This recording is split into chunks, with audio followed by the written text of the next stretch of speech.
I'm Alejandro. And I'm Shailene. And we're from Christ the Redeemer Youth Group in Mount Holly, New Jersey. Connecting faith and life. You're watching Real Faith TV.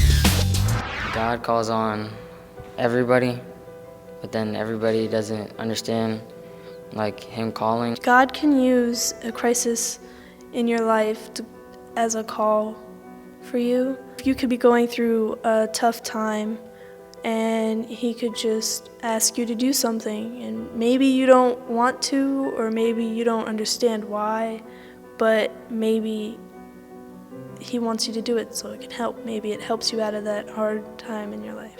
I was called to become the leader of the youth group and to help out my mom, because sometimes my mom, she comes home tired and she's sometimes a little weak, so I would be there to help out by watching my niece. When I'm called, I like to think that most of the time I do answer. When you were younger, maybe you thought about what you wanted to be when you grow up.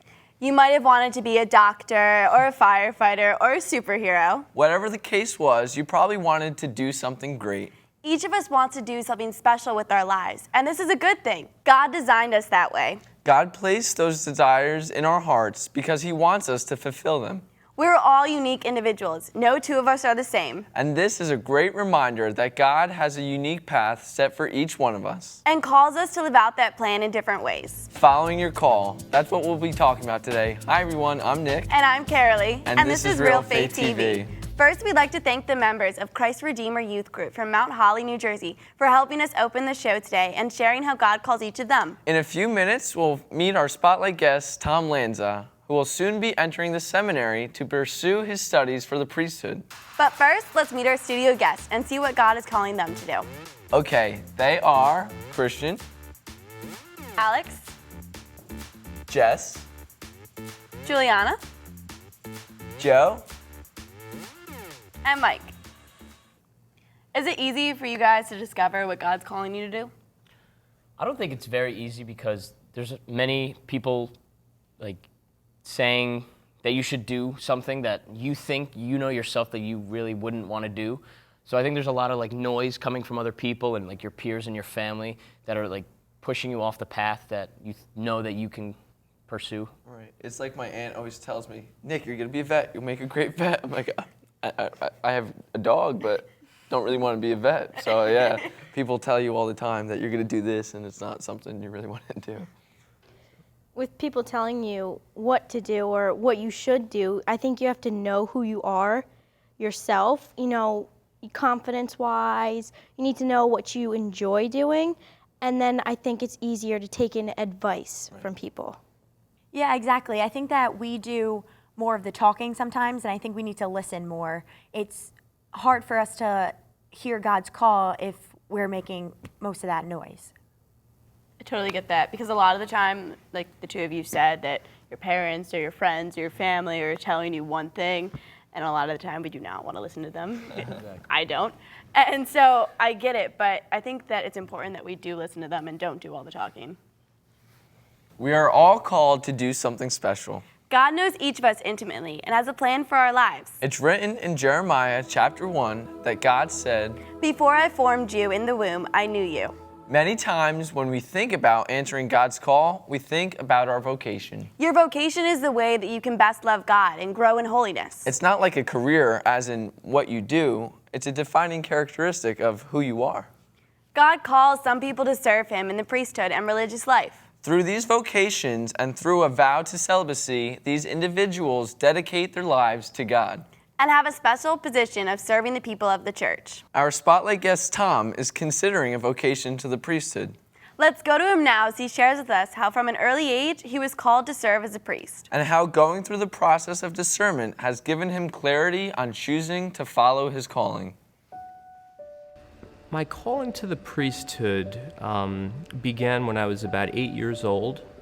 I had a minor form of ADD and Tourette syndrome. And what that is, your body has these impulses that you can't control. So whether it's like the twitch of an arm, a facial twitch, like that was one of the twitches I had. And it would always change. Usually every like 6 months, I would have like a different type of tick. And it's just chemical imbalance in your brain. There's nothing, wrong about it. It can make somebody seem not normal.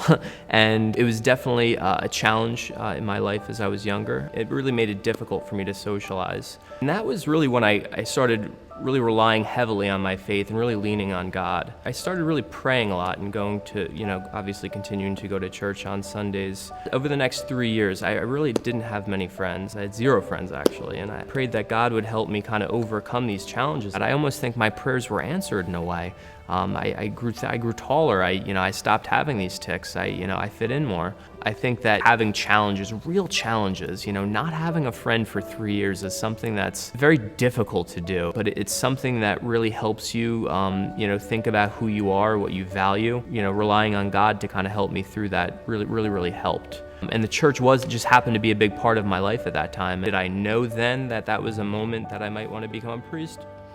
Possibly. When you're younger and you look back at your whole life and you see that there's different moments where you continuously think about it, and now it's 20 years later, you think, all right, well maybe God was trying to tell me something. Discernment. It means a few things. For me, it means an intensified prayer life. It means really kind of immersing myself in the church environment and really starting to do the things, some of the things that a priest or a person very involved in the church would do, to get that feel, to make sure that's, this is the right thing for me. Have you ever felt God speak to you in a moment when things just seem to click? I actually got to interview Tom, and the way he said he always came back to being a priest and how he kept on receiving the call kind of made me more of aware. And it made me kind of listen more to God talking to me and telling me what I should go and do. Yeah, an experience that really struck me was when I was coaching for my local Pop Warner team, and I was coaching 7 to 9-year-olds, and I'm out there telling them what to do and kind of helping them play the game of football, and it kind of gives me tells me that I'm in the right spot, mentoring, and it makes things kind of put in perspective and click that maybe this is what I am called to do when I grow older. I'm actually a catechist at Christ the Redeemer Church, which is the church the youth group is from. And at first, when I was my mom told me, I was like, oh my God, I'm so excited. And then I got there 2 weeks later, I was like, this is not for me. This is horrible. I cannot do this, because there's 15 of them and there's 5 and 6-year-olds.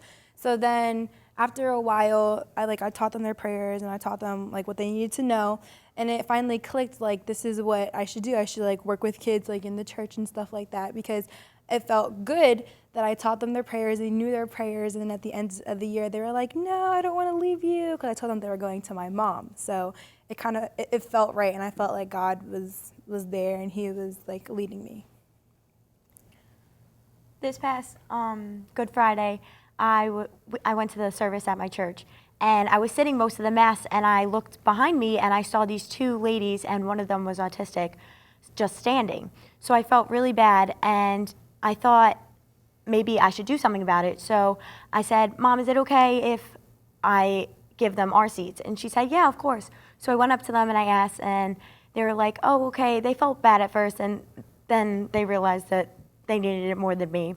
So they sat down, and we stood for the rest of the Mass, and a couple weeks later, they came up to me, and they were like, oh, you were the nice lady who gave us your seats at Good Friday. I was like, yeah. So that's when it really clicked that I did something for them and not for me. And I thought that because I saw them in need, that I should do something about it.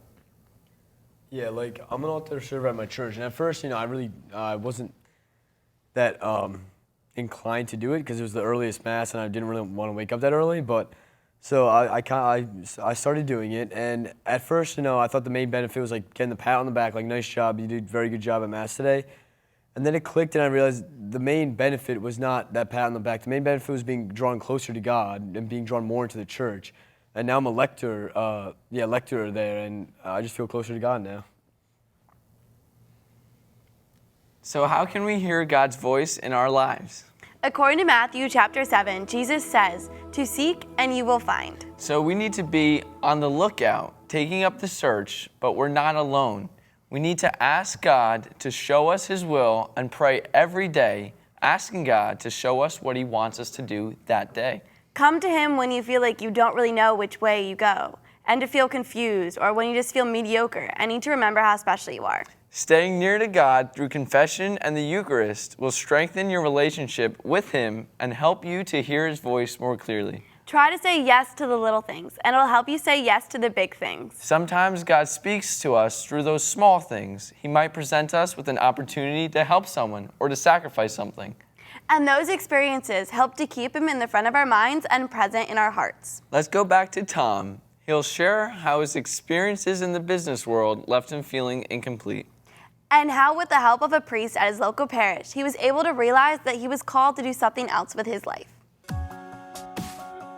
I worked in the business world for a while, for a couple of years. I did sales and management and a little bit of marketing. All those things that I was pursuing, having, money, a stable job, wanted one day to have a wife. I wanted nice cars, I wanted nice things, and I kind of had some of those things to an extent, but it didn't really make me happy. It didn't really fulfill me or make me feel complete. It wasn't until maybe a little bit before last summer where I really started to analyze and pick up my faith again, and I started reading a book by George Weigel, Witness to Hope. It's the biography of John Paul II. And he was a person that's very down to earth, John Paul II. He's a skier, very social, had a lot of friends, and that was something I could relate to. That was something that really, I think, helped me to not be afraid and to make that decision to thinking about the option of priesthood. And there was a part in the biography where it really moved me to make a really heartfelt confession. I hadn't been in 5 years to confession. And afterwards, I knew I wanted to talk to my pastor, my priest, whether, what could I do? Is there anything more I could do in the church? And he suggested possibly becoming a Eucharistic minister.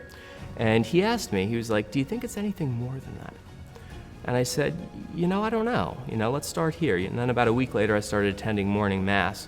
And one time after morning mass, he came up to me, he said, okay, so we're going to get you set up with the Eucharistic ministering. Do you think there's anything more that you want to do? So I wasn't going to wait till he asked me a third time. So it was about maybe a few days after that, there was a little picnic after the morning mass for a special occasion. And I walked up to him and I said, can I have a few minutes of your time? And we sat down and I asked him, I said, I think I might be called to the priesthood. I think that's something that, might be for me. And I wanted to know if we could discuss that a little bit more and, see where that leads. And, over the past year I've been discerning and, here I am today. I'm an accepted seminarian and I will be leaving for Baltimore in the end of August. Have you ever had a difficult time discerning a difficult situation, career path, or decision? And in those times, what helps you listen to God? Well, I know that right now for me, I'm having trouble finding a college because I'm sort of having trouble figuring out what I want to major in. One thing that really has been helping me though is getting involved with different activities like Real Faith TV and discovering that, hey, I enjoy this. This could be what I want to do for the rest of my life. It also helps to talk to family and friends, have them say, hey, you're really good at this, give it a try, or maybe you shouldn't be doing that. And it also does help to pray, because, a little bit of divine inspiration never hurt anyone. That's one thing that I would do when I was picking what high school I would go to. It was either between like a public school or a Catholic school, and I sort of prayed to God asking not a specific high school, but the right choice and the right fit for me. So that's one way that I had a difficult time. It was like a month or two deciding which one, and I just prayed to God, and I kind of put the trust in him, put it in his hands to make the decision for me, and that's what worked. And now I'm very confident in the decision I made in my last 2 years of high school. I can definitely relate to Mike. Being a senior and having to choose a college and career path, I mean, my whole life has led up to this moment where I pick where I'm supposed to spend like the next years of my life and what I want to do with it. And I think the thing that comforts me in helping me listen to God and choose what's right is that it's okay to mess up. That's the most important part. Open mind. That's what I did for college. Like, I just went through what you guys are going through now, and I ended up getting a full ride somewhere, and I was like, all right, God, I guess I'm going here. You know, if it's free, it's for me. And I'm like, what helps me get through it is keeping an open mind. If I don't like this, I could transfer. I could do a different, major. So keep an open mind and, no worries.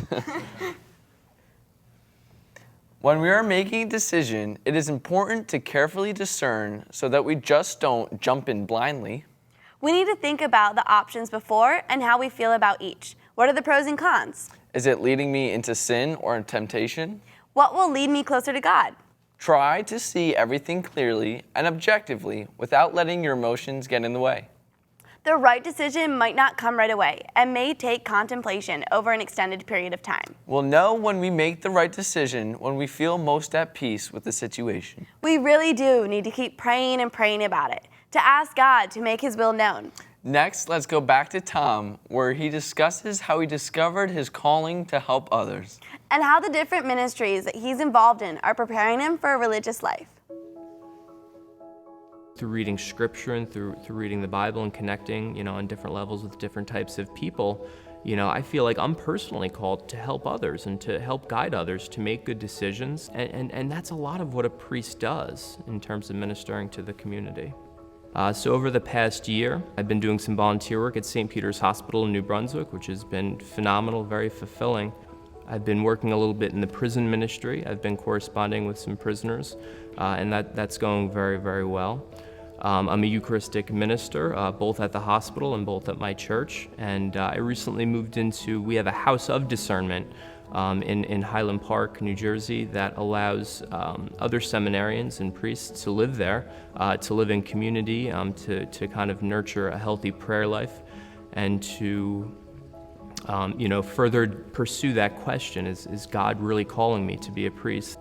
That doesn't just happen when you go to the seminary. This is like the beginning of a process where that question is going to take a little bit of time to get answered in fullness. Throughout this past year and in my involvement in the church, I really like connecting with people at the hospital. And that's something that will always be a responsibility of a priest through anointing the sick. So that's one of the things I would be most looking forward to, continuing that ministry.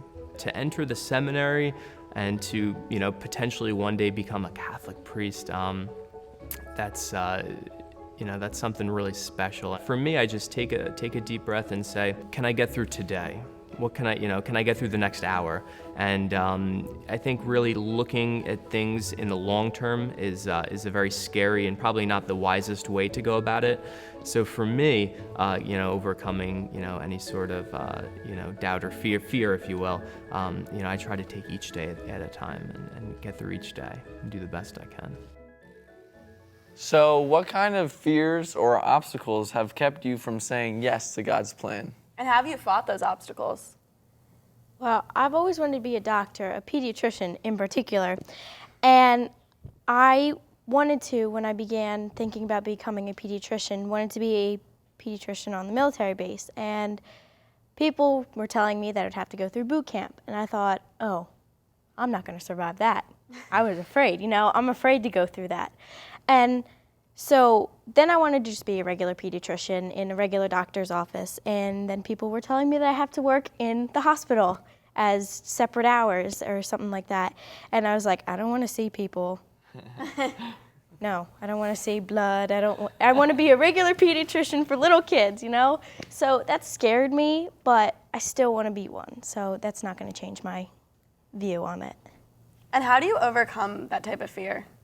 I think the thought of just helping kids who are in need ignited a spark inside me. And even though I have fears, I'm still going to do it because I want to help them. Well, I know for me, sometimes I'm afraid to do things because I'm afraid I'm going to look like an idiot. And, I really don't want to do that. But I also think, you know what? Why should I have to sit around and be boring and do nothing? And, so that makes me say, you know what? No, I'm going to go out. I'm going to go have fun and do something different. And if I look like an idiot, oh well. Let your freak flag fly. Yeah, I mean, like, I feel like kind of what you were saying, like, peer pressure is often a common obstacle, but you just have to realize that it's about you, and so it's up to you with the choices you make, not anyone else. There will always be pain and disappointments in life, but we must look at the bigger picture.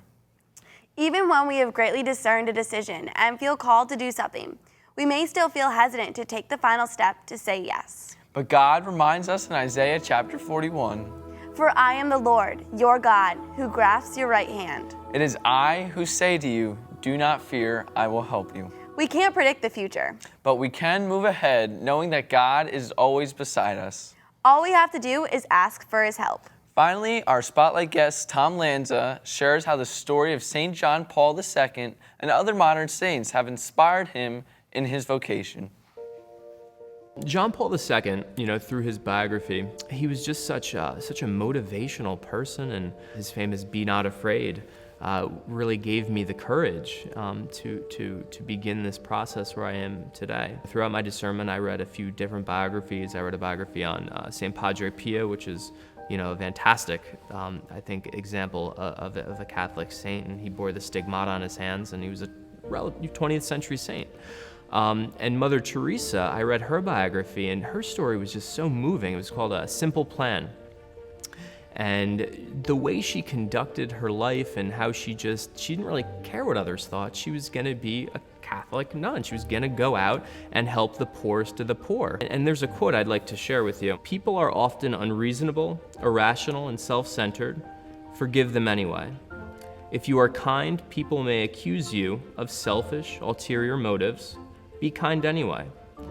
If you are successful, you will win some unfaithful friends and some genuine enemies. Succeed anyway. If you are honest and sincere, people may deceive you. Be honest and sincere anyway. What you spend years creating, others could destroy overnight. Create anyway. If you find serenity and happiness, some may be jealous. Be happy anyway. The good you do today will often be forgotten. Do good anyway. Give the best you have, and it will never be enough. Give your best anyway. And that really spoke to me about, you're going to have challenges in life, and whatever you do, whether you're a lay person, whether you're a priest, whether you're a nun, whether you're a brother, you're going to have hard days. You're going to have things, stumbling blocks in your life, and how you view that and how you, rely on God to help you overcome those things is really the most important part, because you might do great things in your life, and you might only be here to help one person, but do the best you can at that, and that's good, and that's good enough. How has our culture today made it difficult for us to trust in God? I think one way that our culture has kind of blinded us from trusting God is through social media. There's so many voices that are pushing us in the wrong path, but in the end, trusting God is what you need to do to stay on the right path. So I think the social media is what's kind of diverging us from the right path of God. Yeah, plus I feel like the social media is always looking on the negative side of things, and it's making us look on the negative. If we feel like God let us down one time, if we feel like that, then we're gonna lose a lot of trust in God. But we need to realize that we need to start focusing on the positive things, and that He's been there 100% of the time for us. He's always been there. I definitely agree with you. And like Joe said before about peer pressure, society's very pushy these days, and we don't go with the flow. They tell us what we should do, and I think that we should think for ourselves. A lot of the time, our faith is being challenged. People are constantly asking for proof that God exists. And I always say, well, you can't prove he doesn't exist, And they always focus on the bad. Third world countries are being bombed, and they have the strongest faith. And I think that it's hard for us to, not us personally, but a lot of people, I would say, to believe in God because they have everything. So why would they need him? Is that what a lot of their views are? Whatever God is calling us to, it's to something that will allow us to best connect who we are with all He is. But it can be easier said than done. When it comes to saying yes and making the call to our reality, there may be struggles and sacrifices along the way. God calls us to sacrifice so that we can grow in real selfless love. Real love takes work. This is the kind of love that He has for us, and He gives us the opportunity to share it. Taking a leap of faith can be scary. But if we really believe that God loves us and wants us to be happy, then we can move forward into a new kind of confidence. Knowing that we will not be disappointed. As Pope Francis put it so perfectly, ask Jesus what He wants from you and be brave. So how can you more effectively follow God's call for you? We'd love to hear from you. Contact us at realfaithtv.com. Or shoot us a tweet. And we'll leave you today with this passage from St. Paul's second letter to the Corinthians, chapter 9. Moreover, God is able to make every grace abundant for you, so that in all things, always having all you need, you may have an abundance for every good work. Thanks for watching. We'll see you next time on Real Faith TV. God bless.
Son, tell him that I've begun to dream of things to come, and tell the trees not to look for me.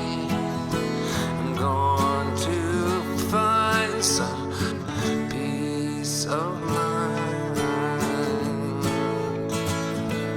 Wake the sun. Wake the sun, wake the sun,